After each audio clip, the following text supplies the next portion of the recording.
പകുതി വില തട്ടിപ്പ് കേസിൽ റിമാൻഡിലായിരുന്ന KN ആനന്ദകുമാറിനെ പൂജപ്പുര സെൻട്രൽ ജയിലിലേക്ക് മാറ്റിയെന്നൊരു വാർത്ത വരുന്നുണ്ട്. മൂവാറ്റുപുഴ കോടതിയുടെ ഉത്തരവിന്റെ അടിസ്ഥാനത്തിലാണ് നടപടി.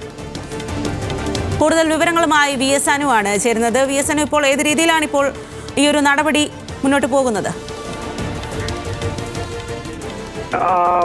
റിമാൻഡിലായിരുന്ന ആനന്ദകുമാറിനെയാണ് ഇപ്പോൾ പൂജപ്പുര സെൻട്രൽ ജയിലിലേക്ക് മാറ്റിയിരിക്കുന്നത്. ഇതൊരു സ്വാഭാവിക നടപടിയാണ്. കാരണം അദ്ദേഹത്തെ കസ്റ്റഡിയിൽ എടുക്കുന്ന സമയത്ത് അദ്ദേഹത്തിന് ആരോഗ്യ പ്രശ്നം വരികയും തിരുവനന്തപുരത്തെ സ്വകാര്യ ആശുപത്രി പ്രവേശിപ്പിക്കുകയും ചെയ്തു. അവിടെ വെച്ച് അദ്ദേഹത്തിന് ശസ്ത്രക്രിയ നടത്തുകയും ചെയ്തു. ആൻജിയോപ്ലാസ്റ്റിയാണ് നടത്തിയത്.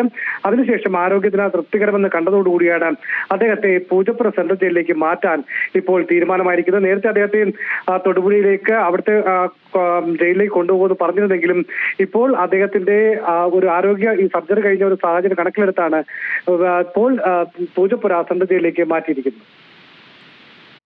ശരി, പകുതി വില തട്ടിപ്പ് കേസിൽ റിമാൻഡിലായിരുന്ന KN ആനന്ദകുമാറിനെ പൂജപ്പുര സെൻട്രൽ ജയിലിലേക്ക് മാറ്റിയിരിക്കുന്നു. ആ വിവരങ്ങളാണ് VS അനു നൽകിയത്.